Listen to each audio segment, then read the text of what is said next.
I'd like to call the Stockbridge Bowl Stewardship Commission meeting to order for Friday, February 24th at 8:04 a.m. The first item on the agenda was going to be the approval of the January 13th minutes. Unfortunately, I hit the wall and I didn't get them done. So we're going to postpone that. I'm still struggling from taking eye drops, Sally, so I'm reacting to the steroids. So I'm not doing well. And I've got a sick dog. Oh, geez. Every 45 minutes last night, she had to go out. Great. But anyway, so the next and the major topic that we have to discuss, and hopefully we can get through this before springtime and summer people start arriving, and so we're prepared to disseminate information, is discussing public awareness and education. So I know Jim Willis can't be here. There's Michael Nathan. Wow, what a group. There's Mike Buffalo. We're all here. Pull up a chair. Sally, good morning. Good morning. Thank you. Okay, so we're just embarking on our discussion, guys. Hold on, Pat Kennelly's not getting audio. CTS, I am now, Patrick, it's fine. yep. Okay. We're discussing public education and awareness. So Jim Willis is, I think, on vacation, so he's not going to join us, unfortunately. But I know that I think maybe Sally can lead off, because I know, Sally, that you had spoken with him and sent him some information, and that Conservation Commission was working on your own brochure. Right. So maybe you can tell us about that. Well, we find all too often that people either don't know the rules, don't know where to find the rules, don't care about the rules, Yeah. which is more frequent than we would possibly like, about what the Conservation Commission wants, particularly around the lake, because that's one of the things that it's probably the most frequent thing that we have to review. And as everybody knows, so many of the houses are getting bigger and bigger and bigger, and what is the impact of that on the lake if you don't make your application for a permit and we don't get to review the project. We can minimize the impact by requiring planting and particularly along the lake shore. It's actually in the town bylaws, in the LPOD, the Lake and Pond Overlay District, that all the houses around the lake are supposed to have a 35-foot buffer, the vegetated buffer between the lake and whatever goes on. Some of the houses were built before that was in place, and so they're close to the lake. But as they get rebuilt, we have to try and do the best we can to mitigate the impact on the lake of this proliferation of buildings. So we developed some guidelines. We have the brochure, which is probably pretty close to being finished, that will sort of give some basic information about what we expect and what we require. And then we have been working hard on a plan. It's a much more complicated document that will give a really comprehensive overview of what the Conservation Commission is trying to accomplish in town. I know one of the comments that Jim had made in the last meeting was talking about references. In other words, rather than spell out every single detail, you give them your major bullet points. However, send them to the reference information, i.e. URLs that are included, and that kind of thing. So where do you go and get more detailed information if you need to? So those kinds of links would be important to provide. Well, once the performance standards are finalized, and we're going between the lawyer and our advisor, David Cameron, to get it finalized. once that's done, it'll be posted on the town website. But people have to know to go there. You know, and I don't know that they always do. Most of the forms that they need to fill out and along with all the information that they need to have in order to begin a project are on the website, on the town website, under the Conservation Commission and documents and stuff. And they can always go to DEP to find out that information as well. Right, exactly. And I think that's what he was referring to, is those outside, other than the town website, those other resources, i.e., you know, state websites where they can get information. Michael, you had a comment? You know, like we come up, we have, what percentage are second homeowners? 50%? I'm just throwing out a figure. 60. 50 or more. 50 or more. My gut feeling is that they're not looking at the town website or any of this. Like, I'm sure people who live here all the time look at it X amount. People who are second homeowners hardly ever look at it. And so I think the mission that we have is, how do we get this information to those people that we want to get this information to? Well, first of all, their contractors are supposed to know. No, I understand.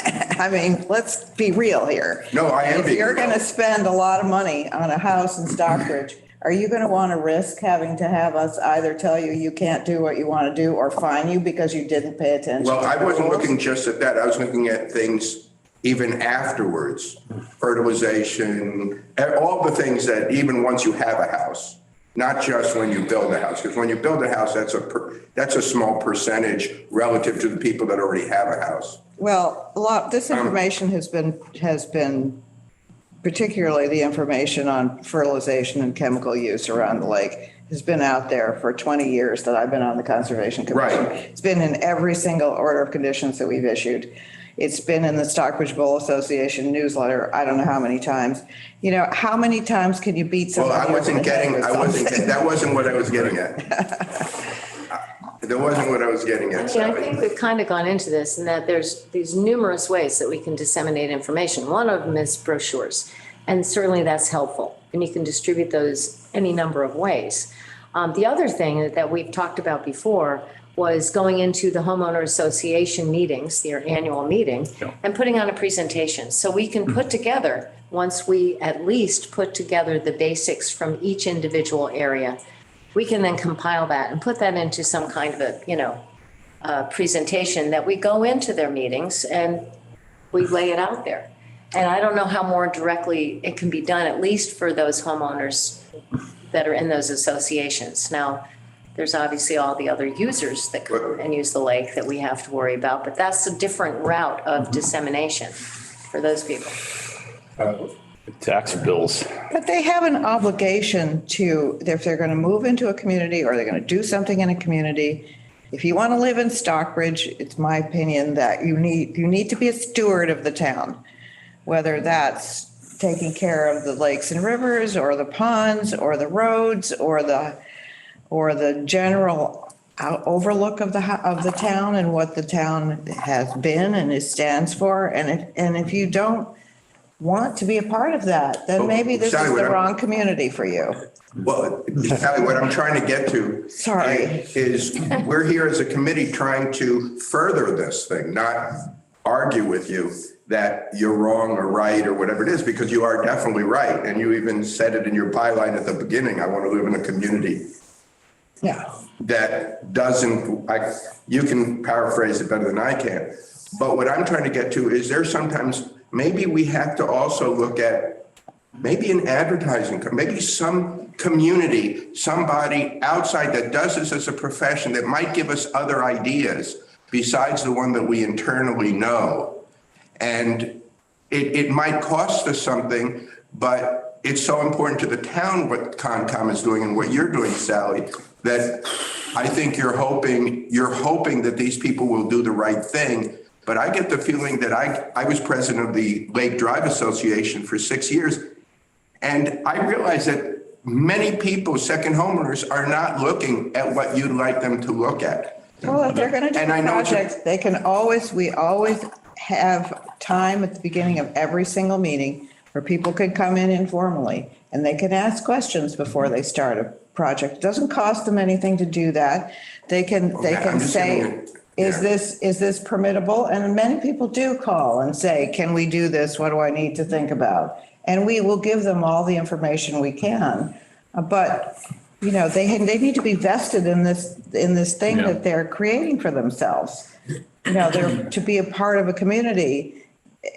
You can just come in and say, okay, I'm going to do this, and I don't care what anybody says. Or you could come in, if you want to be a part of Stockbridge, I think the thing that makes Stockbridge special is that it's a small town. It has a wonderful community if you want to be a part of it. And if you want to move here, I think that's what you're signing up for, because otherwise, why would you move here?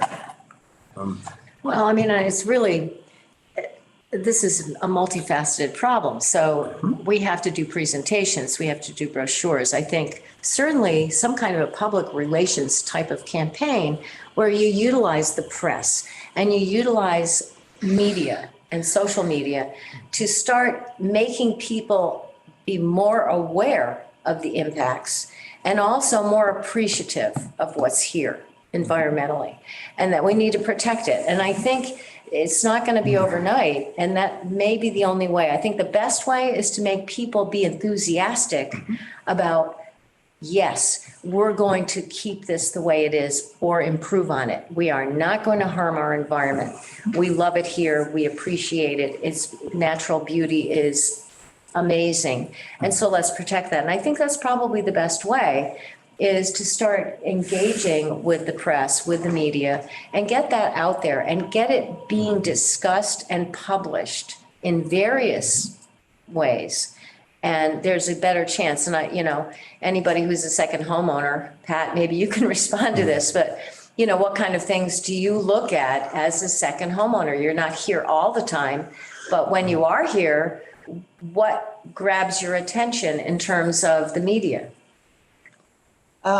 And yeah, I actually disagree with Mike in terms of the active and engagement of second homeowners, at least from what I've seen in Beechwood and other places. But to your point, I think obviously there's a second homeowners communication list, which could be utilized. I think we all look at the Eagle. I think we all look at the Edge. I think we all look at Stockbridge updates.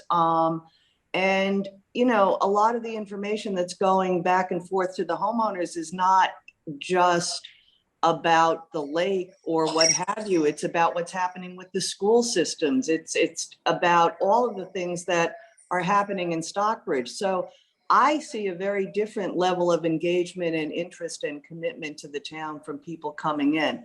But that having been said, I agree with you, Roxanne. I think the message has to be out there and in a positive way, as opposed to, you can't do this, you can't do that. It needs to be, here's why this is important. And I think there's a number of avenues to get that message out there. And I think the part-time homeowners will engage with that because I know they're interested in it. Yeah, that's my feeling too. Patrick? Yeah, I agree with it. Really, everyone. I mean, I think that a lot of times when you're talking about communication, it's not get it out once, it's get it out dozens and dozens and dozens of times, because you never know what touch point people are going to interact with. And I'll tell you, until I got named to the Concom, I had no idea that there was a wetlands map that you could look up. And I looked up my property, and it turns out a little quarter-acre corner of it is in a wetland. And I had no idea I had even a wetland on my property. So I think that education, the best thing you can do is sign up for the Concom, and then you'll get an education. No, I'm kidding. But I think that it's a really good idea to do positive reinforcing communication, to get the message out and to keep trying to convince people, because we really don't have, there's just not realistically, even if it's not allowed to do fertilizer in the LPOD, we don't have any enforcement of that rule. So then we got to bring people along with a kind of, we're all in this together kind of message. Just as an aside too, I will say, that Ron was at our meeting last night, and he got a laugh when he said, you know, what we've decided that the red flag is if an applicant brings their lawyer to a site visit. And I was like, I thought that was very funny. It's just an aside. So, you know, the best way you can kind of, you know, not get a lot of scrutiny is leave your lawyers home. The other thing that is a red flag is if we walk onto your property and we don't see a dandelion in the spring, then we know that you've been doing something you shouldn't have been doing. How often, Sally, do you get people that do something and all of a sudden you go, you know, you can't do that. You can't. Way too often. Way too often. So this was a little bit my point, that what Roxanne and you, it's got to be positive. I agree 100% with Pat Kennelly that it all has to be positive. But I'm wondering if the message, we might get some ideas outside of this group that we didn't think of or other towns are doing. I don't know. I don't know enough about how it's done. Mike Buffoni? Yes. Yeah, I was just like, first thing, a lot of people, I do myself, is I go on my phone, I go on and I look up on the internet what I'm gonna, if I want to, rules and regs around Stockbridge Bowl. I don't know if the town website has anything on it where there's environmental rules and regs and it's an easy thing to find. I mean, going on DEP's website, I'm on it all the time. I was just on it this morning, and you fumble through trying to find stuff. I think if there's a tab that you can go right on the town website and it's everything environmental for all the bodies of water around the town or the Stockbridge Bowl, or they're labeled. It's just something that's quick and easy, and everybody can get it right at their fingertips very easily. I mean, everybody goes to their phone and everybody goes on the internet. Yeah. You're looking for a house, you're looking for whatever.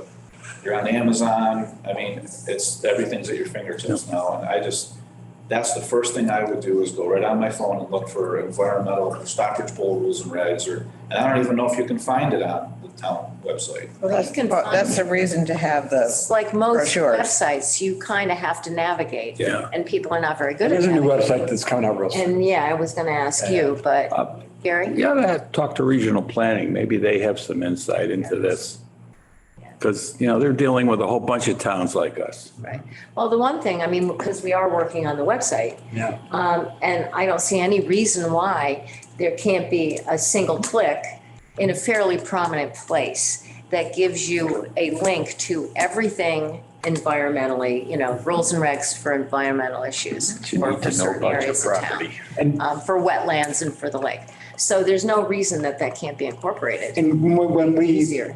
as we try to pull together the various town boards that are going to deal with those types of links, let's include Laura Beasley, because the Campusa Bog issues are also water related. And I think that even, and also last night, you know, Matt and you know, and you know, the agriculture and forestry and Concom are working together around some tree issues around the bowl, which deals with erosion and deals with silting and all the other things that we're going to have to remediate. And so, you know, there's a lot of interagency kind of collaboration opportunity here that I think is really important. And that all needs to get rolled together. Yeah, that's Because right. it's all related. That's So right. the easier and quicker you can make that access, the better. Yeah. And maybe you have one click and now you've got subcategories. Right. So, okay. well, like I said, they can always, you know, people can always come into the Conservation Commission. We don't bite. They think. Unless you're naughty, and then we bite. But if you just want information, we're more than happy to have people come in before they get an engineer involved. You know, so they can just come in all by themselves and say, look, here's my property. This is what I want to do. Can I do it? And we'll say, okay, you're too close to the lake, or, you know, you've got setbacks. Somebody will tell the planning board, will tell them they've got setback issues. They can find the information just by asking. And people need to realize that in a town this size, that's a possibility. You can come by Zoom now. You don't even have to get out of your house, and just ask. And if you just ask, you can save yourself a whole lot of heartache. Which can be part of that public message that goes out, that, you know, you want a positive spin. We're not cudgeling you, but you need to be aware of this and let's protect our environment. And by the way, here are all your options in terms of friendly environment. Come in before you do anything and just start asking questions. And the fact that they can also, and I think everybody should know also, they can always call town hall.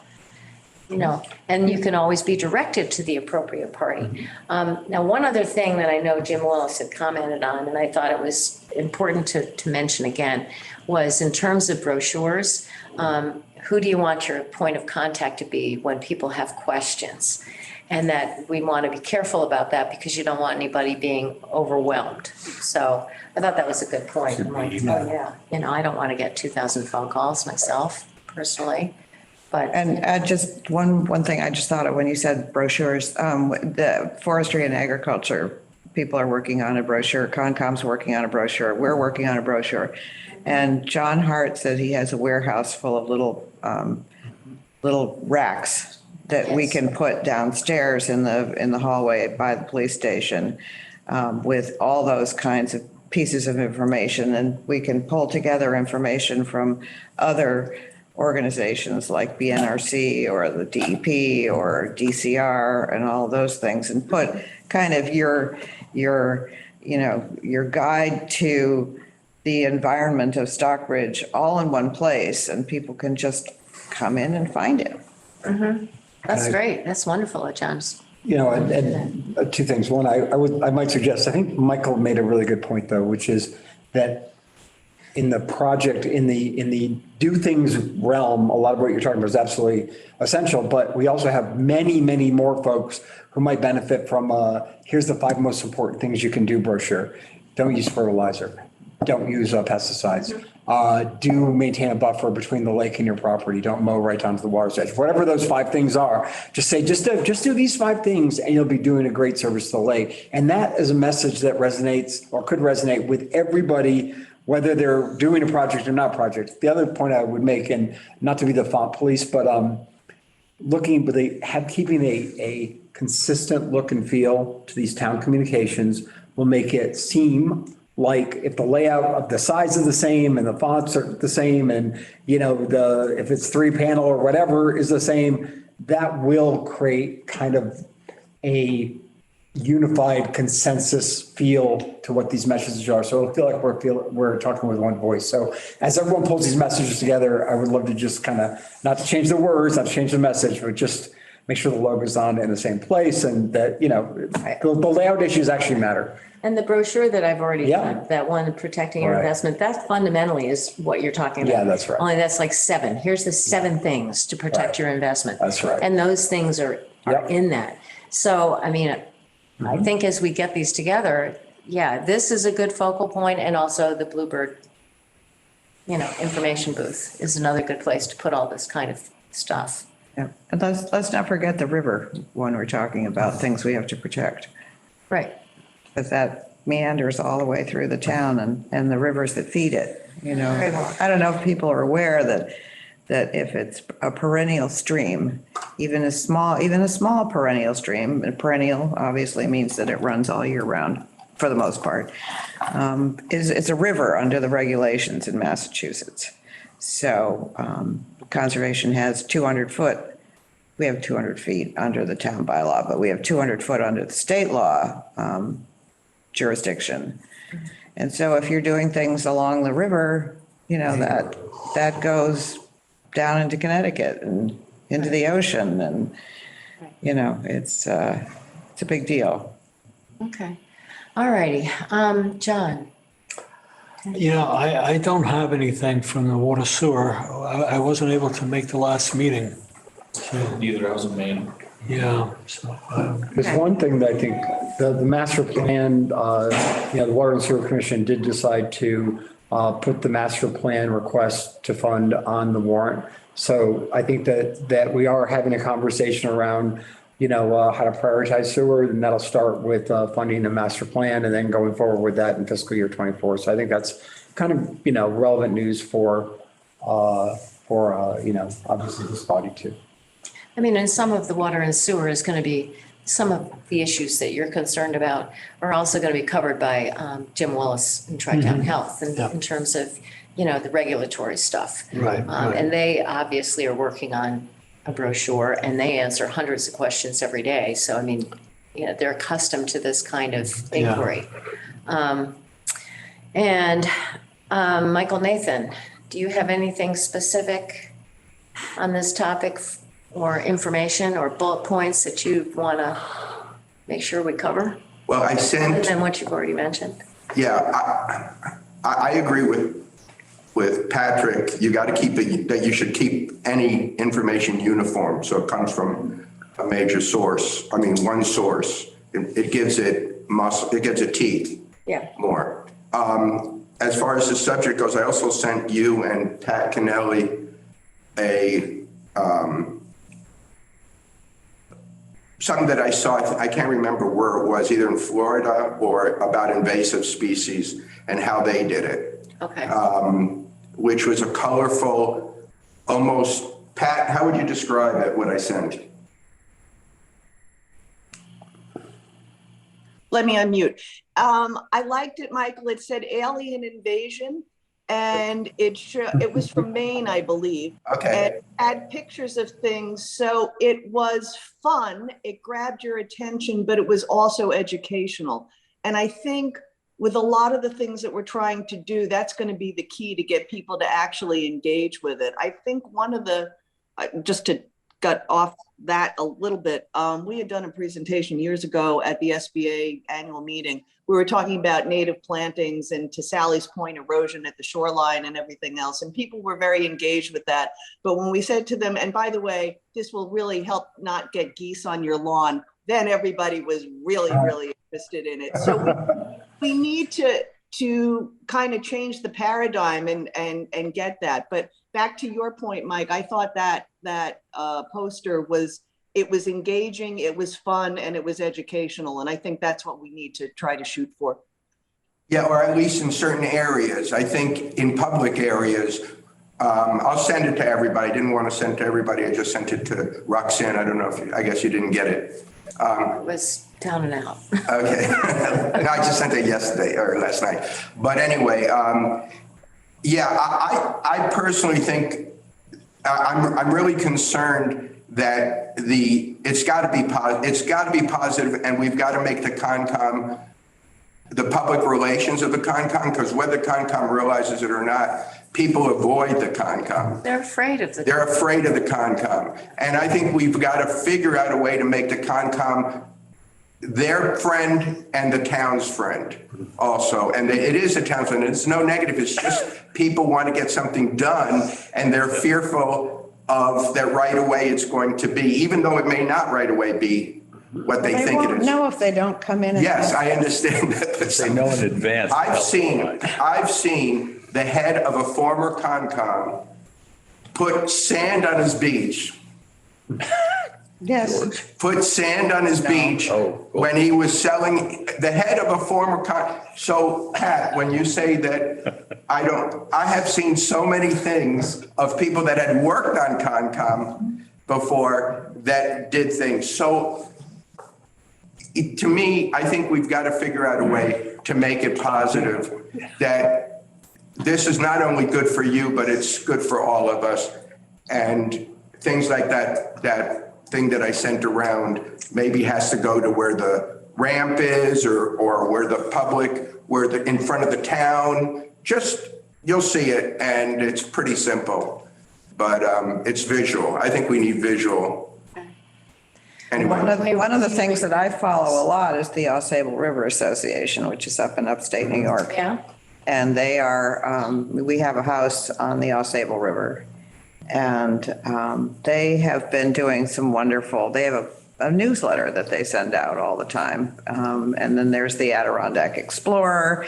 And so there's really a network of informational publications that are up there to try and get people to, because they're starting to see the impact of more and more development and second homes in the same way that we do. And so they've really gone on the offensive. And I don't mean that in a bad way. I mean that in a way of getting the information out there and with lots of pretty pictures that you can see on your computer and you know, they just had a wonderful article on invasive species and why that's a problem. I mean, the other issue here is resource. That's all wonderful. And yeah, we've seen like George does a wonderful job. You know, this association is doing a wonderful job, but you need to have volunteers. You have to have people that are willing to contribute to this. And so another aspect of this may be trying to recruit people on this topic. Get people who are enthusiastic, who are willing to give some of their time to help develop some of these things and to actually be the person when somebody's got a question. And talk to their neighbors. Patrick, do you know of, let's say, a local advertising company that may want to, like, maybe sit with them, see how they best, because there's not just brochures, it's social media, things that I know nothing about really at this point in my life, but things that we get to children, education in the school, where kids are aware of it, you know, when they come home and they go that their parents aren't doing something right, you know, not kid vigilante, but kids. I think it's an educational process. There's a lot of them, and there's a few good ones actually in Stockbridge. Uh-huh. Yeah, there's some, yeah, so I think we can look at that. What about from the select board point Yeah, of view? well, actually, I wouldn't mind doing mine now because I do have to run. A couple things. Parks and Rec is making some progress. The driveway project is proceeding. You know, the invasives are continuing in terms of the removal around that we worked on. There's some new kayak racks going in and a new roof on the beach. The only thing I would point out is that there was some illegal tire dumping around the lake recently. Tire? What's that? Tire dumping? Tires, yes. 2 tires showed up on the White Pines Beach on the Causeway side. Yeah, they're punctured and someone made a point of it. You know, there's cameras over there, but you know, if you see anything, please do say something. We don't want, in fact, we want to actively discourage, reckless use of our beaches or our shores to, basically dump garbage that people don't want to pay to get rid of. And so, I just wanted to kind of point that out, that keep your eyes open because it is absolutely going on. Just this happened a few days ago, Okay, I mean, the other thing when you talked about having uniformity in our communications, and I think that's great. On the other hand, where does that fall? Where does that decision-making fall in terms of what's the appropriate font? And can we all agree on what that format would be, et cetera, et I cetera? think we start with one, we make it look nice and everybody else falls in line. Well, Basically assuming like. that they want to. We give it to somebody to make the final decision. I don't think we all have to agree on that, Roxanne. Can't have design, design Yeah. projects only. If we hire a designer, they're going to say there's one point of contact. The price is double if there's 2 Oh, no, or I'm more. not saying Yeah. hire somebody. I'm just Yeah. saying, how do we go about Yeah. deciding what Getting it the out is the most important thing, uniformity looks like? So, you know? That's, I mean, maybe we can have some I like papyrus. offline discussions about this. And certainly as everybody, puts things together, i.e. Conservation Commission, you got a final draft. Send it to me, send it to Jim Willis, and we'll try to pull everything together. And I'll try to talk to Ag and Forestry and Laura Beasley for Camp Bog, and just try to get everything in one place so I can summarize it. And then we can start looking at, okay, how do we start putting together presentations, for instance? And one thing is maybe we figure out a way to add to the budget, like a little pocket folder. So if it's like a 3-panel for everyone's doing, we can do one of those little pocket folders that they all can go in, and the pocket folder just has like the Stockbridge logo or something. And that way there's a little collection of materials that people can get that have, all this relevant information. I think that, because your brochure is great. The one that you were working on, I saw last night, Ron showed the one that Concom's working on, Agriculture and Forestry is doing one. I think that we can create a nice little system that just works together, and it's not hard. And it's just basically making sure that, that we just have consistency in the look and feel. All right, I gotta run. Thank you. Okay, thank you, Patrick. Anything else from anyone at this point? Michael? We, just to inform you, Pat, you can help me out here.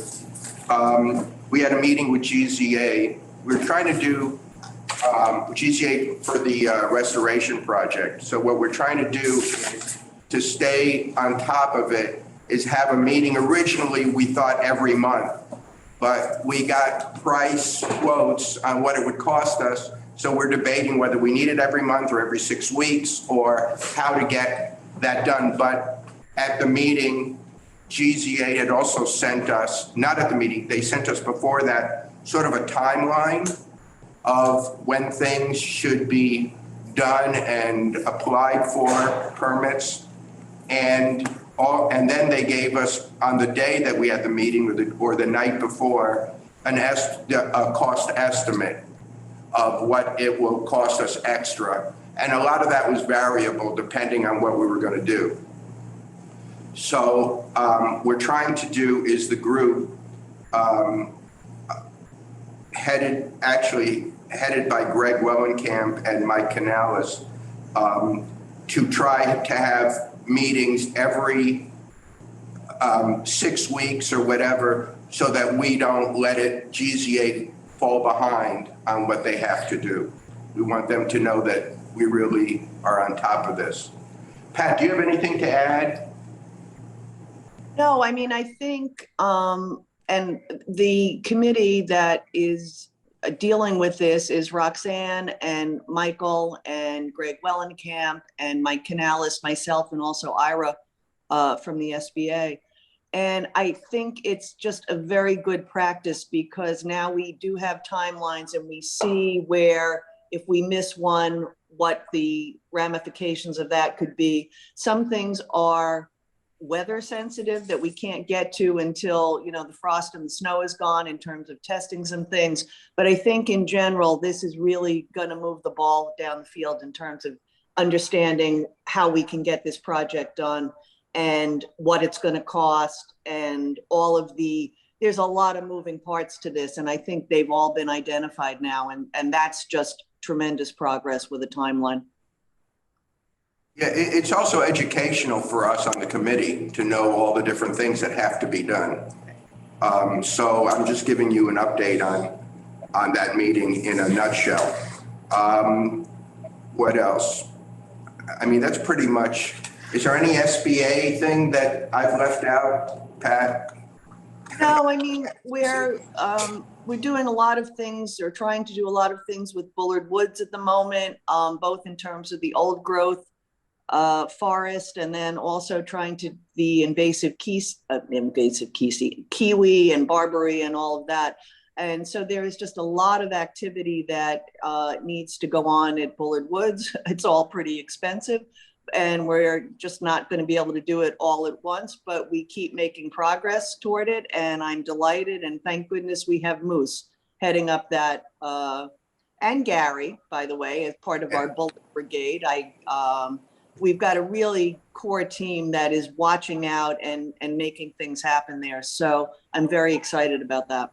One other thing is, do we stand with the harvester proposal of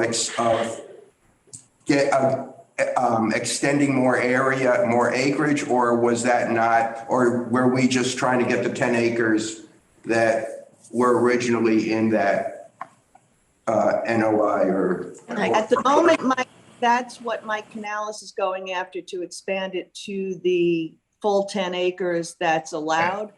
The SBA has a proposed, I'm sorry, somebody else.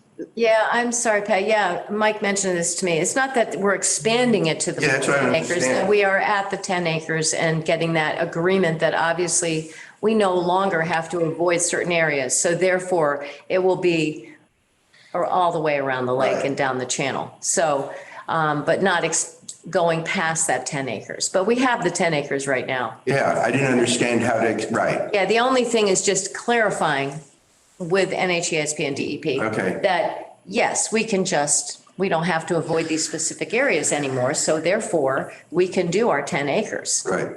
So. All right. Yeah, that's, and we have 1 year left on that.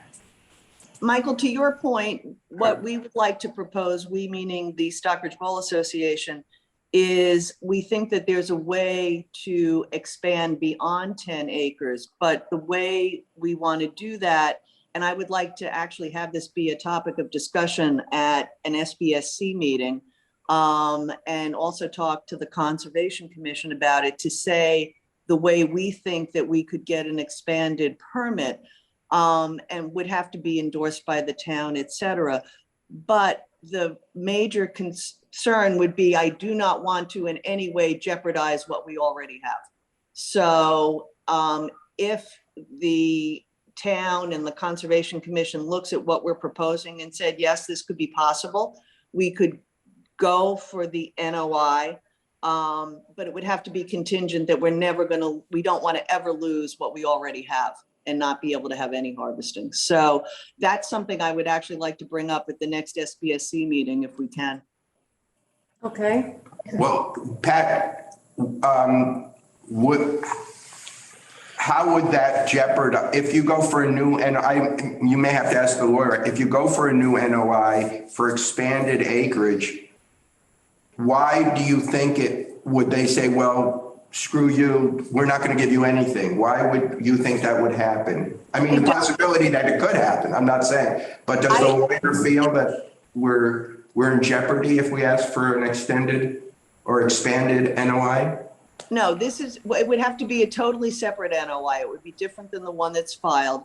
And out of an abundance of caution, Mike, I just want to make sure that we protect what we have. No, I agree with you. I agree with you 100%. I'm just wondering. Yeah, no, I'm just this is the operations part of me coming out saying I don't want to jeopardize anything that we have by trying to put something else forward. So I think we have to take it one step at a time and have everyone look at it and say, yes, we think this is reasonable, or no, we don't think it's reasonable. So I would start with the SBSC. I would start with the Concom. I'd love David Cameron to look at it because he would have more experience. And ultimately, it would have to go before the select board, the proposal. But I think, in my mind, the way we start is right here with this group. Does that make sense to everybody? The process would be, Pat, if you would like to present a new notice of intent, you would obviously come to the Concom, because that would be, a great first step, and get feedback from Heritage and DEP. And certainly David is a great resource.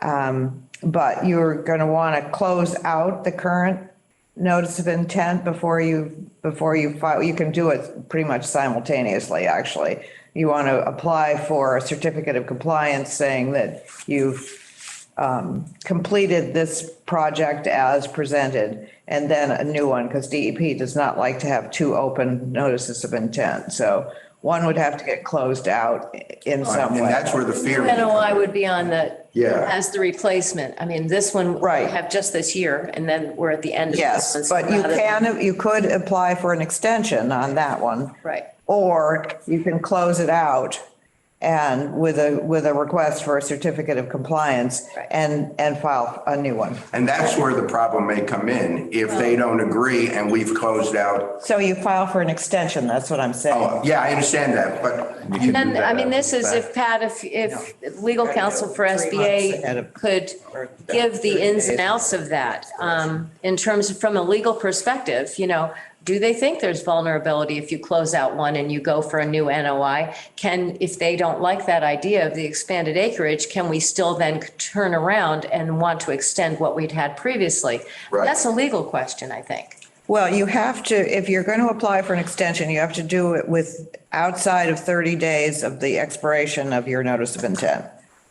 So that's the real thing. Okay, so, But yes, we the 30 have days very often had people come in with their request for a certificate of compliance and a new NOI at the same time. Now, normally we would do a site visit to make sure that the project has been completed as it was presented. But, with the lake, that's not going to happen. So we would likely, I'm only one person, we would likely issue the certificate of compliance And then that cleans the slate and you're ready to go with the new notice of intent. Or you extend the previous one. If it's looking rocky with the state, if it's looking rocky with DEP or Heritage, then I would just apply for an extension. And because you can do the new notice of intent and the new, and apply for the certificate of compliance anytime. So you just want to make sure that you don't lose your first one before you are ready to go with the second one. Is there, one other thing, is there any, I'm sorry, Pat, were you done with? No, first of all, Sally, you're exactly hitting the nail on the head. And this is what I want to make sure. It's not only the rationale that we would put forward of why we should be able to do up to 20 acres, which is what we're saying at the moment. But the timing of it becomes critical. So what I would like to do, and I have sent it before, Sally, I've sent you the rationale, and Roxanne, I sent it to you as well, but I will resend it the second we get off this meeting, is I'd like you to just look at the proposal in terms of which subset of the wetlands we would like to apply under, and just get your gut reaction to it as a proposal, and then move forward with it. And Michael, now I interrupted you. So what were you going to say? What I'm wondering, does it make any sense, even with the 10 acres, to maybe ask you to, or have a meeting with you? Because last year we hardly did any, relatively. I mean, I was pretty much out there, probably, my guess, I don't know, I wasn't there. I'm just going to guess, probably 50% of the harvesting was probably done by myself. And Hugh was great of letting me just dock the harvester and then he would come. But if we start getting into 20 acres or with 2 machines, we've got to make sure that he can handle that, or how he would handle that, to make sure that it actually makes sense. What makes sense from a physical point of cleaning out and doing the work? Does he have the people to do that? Because it's a whole different thing to have constantly them coming to clean out the harvesters than just just a certain amount. So if maybe someone needs to talk to you and ask him what he thinks his capabilities are. Well, that's a conversation with Michael Canales. Yeah, well, he's not. But you have to remember that for years and years, obviously, we harvested a lot more than we are now. But the staffing levels, et cetera, might be significant. We did. Require more summer help, for instance. There was a lot of pushback, not this past year, but the 2 years ago, year before. There was a lot of pushback whenever we came of, I had to stop whatever I was doing and coming in. He was a different person and he's a much easier person, but there seemed to be, and we should be on the same page with Highway Department so that they know. And I think it's a much nicer or easier way of getting things done when they know what our intentions are with the harvester. Oh, yeah. But I think that's a topic for Michael Canales in terms of. Okay, just bringing it up. Looking at staffing levels and the hiring that we would need to do if we were to go down that road. So I would say, Pat, I can put this on the next meeting agenda, the expansion of harvesting. And basically, I think it would make sense to just review that rationale that you sent out and go through it and discuss that, and maybe any other legal points that have come up that you think are significant. Okay. And it's up to you. I mean, I could invite somebody from Kane that put it together who understands the legal points much better than I, or maybe that's premature. Maybe we just all hash it out and then see where we get to. I don't know. How does everybody feel about that? I mean, I think whoever put this together, certainly the legal opinion might be interesting, because they can probably answer some questions we might have that Pat doesn't have the answers to. I don't know. How does everybody feel about that? Let's talk internally and then see what we think, have first impression. At least that would be my thought. And then we can drill down and Okay. get serious. That Sally, after, and as I said, as soon as we hang up on this, I will send it both to you and Roxanne. Should I send it to anybody else? And you can look at it and then you can tell me whether you think it would be appropriate or not. Mike, send it to you. I think, quite frankly, if we're going to discuss it the next meeting, I think you could send it to the entire SBSC. However, just a reminder that we can't discuss it among ourselves prior to the meeting. So it's just so that we have a chance to review it, and then we can ask some intelligent questions and have an interesting, and hopefully productive conversation about it. But as long as everybody realizes we can't discuss it among ourselves. Roxanne, can I send it to you and have you distribute it? I'm not sure I have everybody's email. Sure, I can do that. Okay, thank you. Roxanne, another thing, did you distribute the changes on the lake management plan that Cameron had suggested? I never got We that. didn't make changes that Cameron had. Or whatever the wording may The be, only thing additions. that happened that was updated, and of this, I've forgotten all about this, so thank you for reminding me. This is my update. So the only changes that were made were basically updates in terms of dates, et cetera. So there was really no content change per se. But there was updating, because if we're going to pass this on to NHESP, then we wanted it to be updated. So like the estimate is pushed out a year for the dredging, et cetera. So they were very minor, and they were basically like date changes. And so then the agreement was that GZA was going to go through all this, and they will get it to NHESP. And so I haven't heard back. I think they sent it to, Pat. I have already I sent think they sent it, they said they sent it the week